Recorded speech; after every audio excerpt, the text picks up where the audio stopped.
If you're watching this, you are already familiar with the Mandela Effect, but you may not be familiar with every new Mandela Effect of 2024. So today, we're going to be looking at the top 10 Mandela Effects of this year. These are all new entries to the Mandela Effect Database, and if you follow me on Threads or Twitter, I'm not on Blue Sky yet. Should I get on Blue Sky? Well, then you might already have heard of some of these. Let's start with number 10. This entry is for Hanai. I'm not sure I'm pronouncing that right, but formerly it did not exist, and presently it does exist. How do I know this? Well, given that the geographical Mandela effects are what woke me up to begin with, I've been looking at the world map a lot, and anytime something new pops up, I notice it. If we go to Google Earth, we can zoom in on this island which sprung up just east of Vietnam.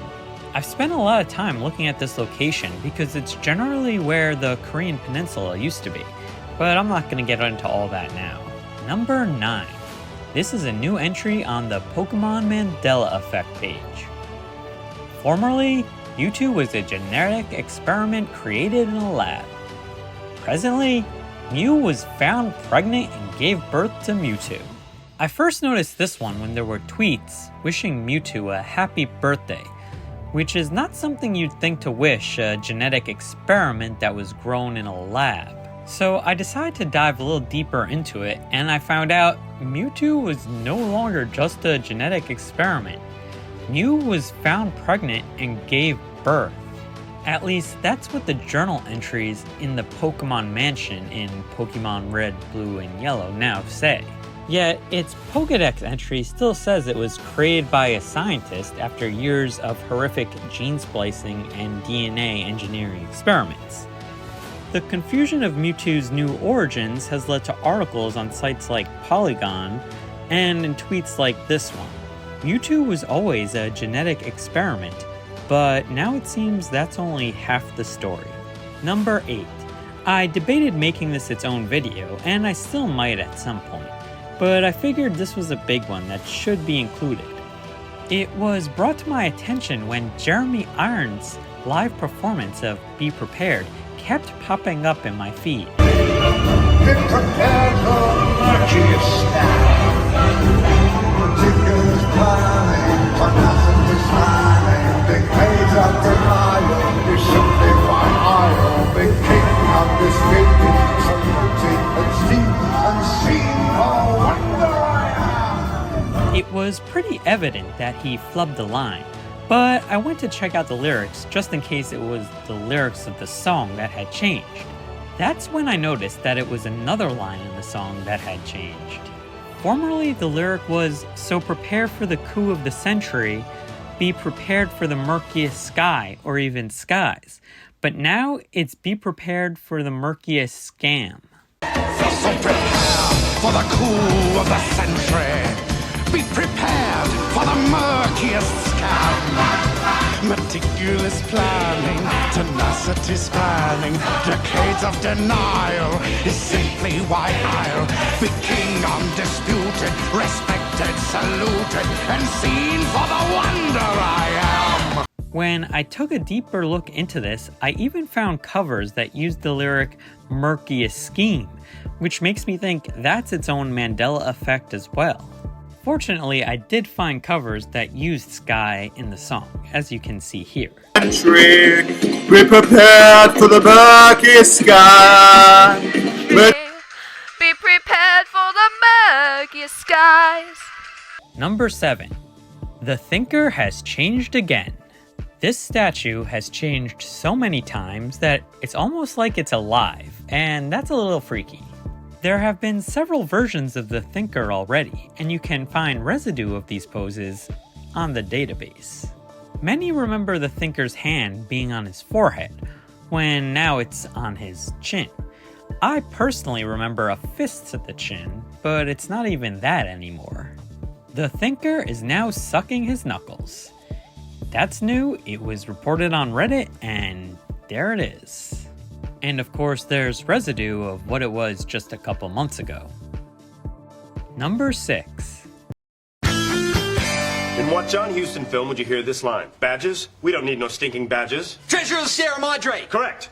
Of course, that would be incorrect now, as the line in the film has changed. It was once so prominent that it was copy and pasted into numerous movies and television shows, almost as much as something like, "Lucy, you've got some splaining to do." But just like with that once famous catchphrase from I Love Lucy, the line is gone. Now what's replaced it is somewhat similar, and you'll see the scene after this montage of the line that no longer exists. Badgers? We don't need no stinking badgers! Badgers? We don't need no stinking badgers! Oh no! Badgers? We don't need no stinking badgers! Show me your badges. We don't know nothing about no stinking badges. Where can we find some badgers? Badgers? Badgers? You don't need no stinking badgers. We don't have to show no stinking badgers!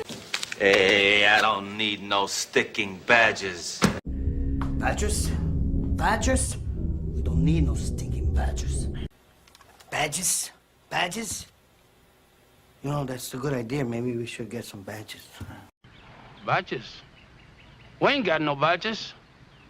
We don't need no badges. I don't have to show you any stinking badges. Number 5.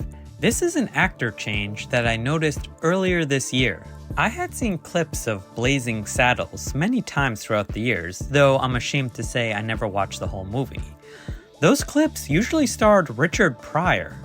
So when I finally got around to watching the entire movie, I was surprised that Richard Pryor wasn't anywhere to be found. He's not in the movie. I even remember Richard Pryor on this poster for Blazing Saddles. But just like in the film, he's been replaced by Cleavon Little. I was impressed by the sheer amount of residue I was able to find for this. Not only were there newspaper clippings that mention Richard Pryor in Blazing Saddles, but there are plenty of tweets about it as well.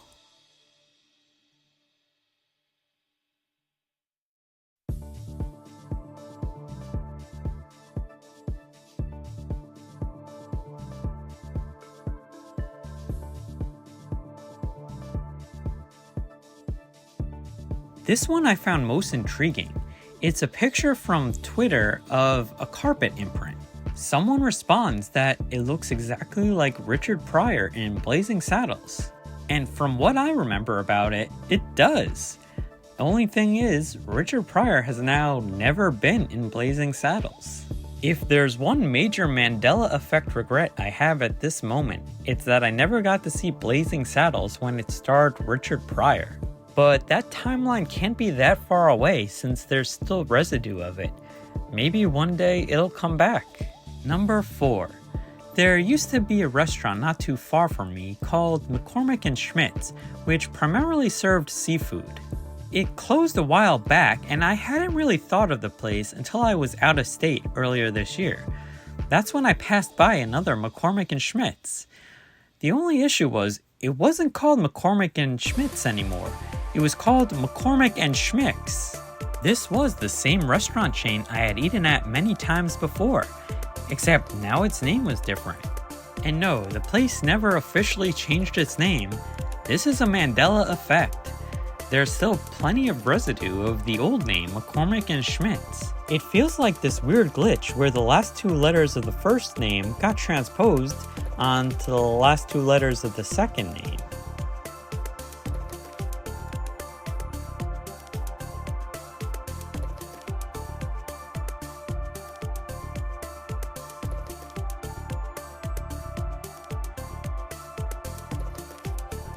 Number 3. This one was first pointed out on Reddit. Formerly, hurricanes spun clockwise in the northern hemisphere and counterclockwise in the southern hemisphere. This has since changed where they spin counterclockwise in the north and clockwise in the south. This is a pretty major meteorological change, and there is some residue of this. I can't personally say I know which way hurricanes were spinning before, but this seemed to resonate with a lot of people, and that's why I entered it into the database. Number 2. This one was first pointed out by our friend Moneybag73. the sunflower's movements have changed. Formerly, they followed the sun throughout the day, turning their faces towards it. Presently, those sunflowers that are in full bloom no longer follow the sun. They face east all day. I found tons of residue on sunflowers in books and newspapers that describe how they used to behave. Their new behavior is an anomaly, courtesy of the Mandela Effect, and I haven't stopped seeing sunflowers since Moneybags first pointed this out.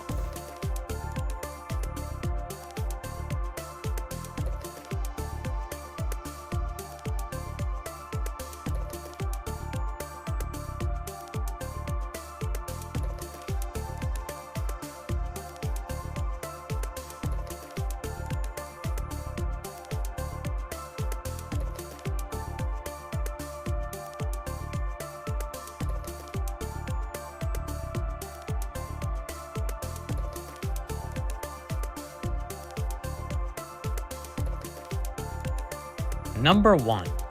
I found this to be the biggest Mandela effect of the year, simply because of the amount of residue that remains of the old name. Customs and Border Patrol has now been retconned into Customs and Border Protection. When this was first pointed out on Reddit, it seemed like the change was just taking effect as there was still residue of the old name on the Customs and Border Protection website. And there is still plenty of documentation of the old name, Customs and Border Patrol, all of which you can find posted in the Mandela Effect Database. But there's also video of prominent government officials referring to the agency by its old name. Take a look. Border Patrol lacks staff. The appropriate solution is to increase their staffs, not to raid the armed forces. This should be an amendment to another bill.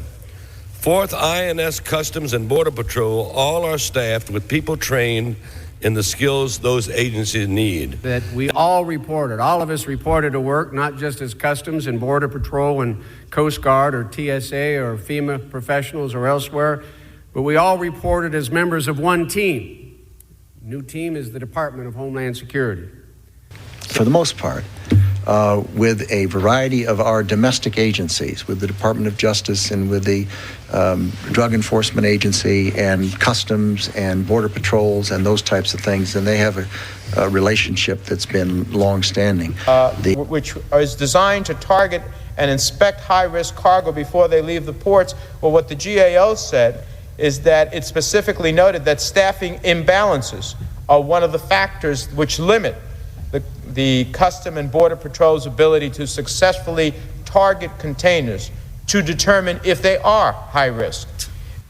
This would not change port security one iota. The Coast Guard and the Customs and Border Patrol remain in charge of our security.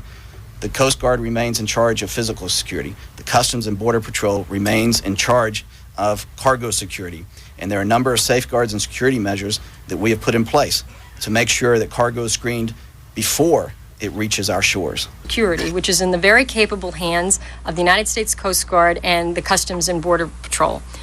This is about commercial operations at a port. A case as an example, we did it with ICE and with Customs and Border Patrol, and in conjunction with the Chinese authorities, in which we seized millions and millions of dollars of counterfeit goods.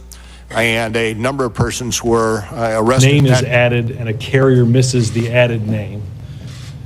That Customs and Border Patrol, once a manifest is locked, runs those names through a center and can identify anything that a carrier may have missed. General for the Texas Air National Guard, General Daynard, thank you very much as well. General Mike Kostelnik, who's the Assistant Commissioner, Office of CDP, Air and Marine, U.S. Customs and Border Patrol. Look, he's the guy in charge of airplanes and boats. That's it for 2024. Were any of these Mandela effects new to you as well?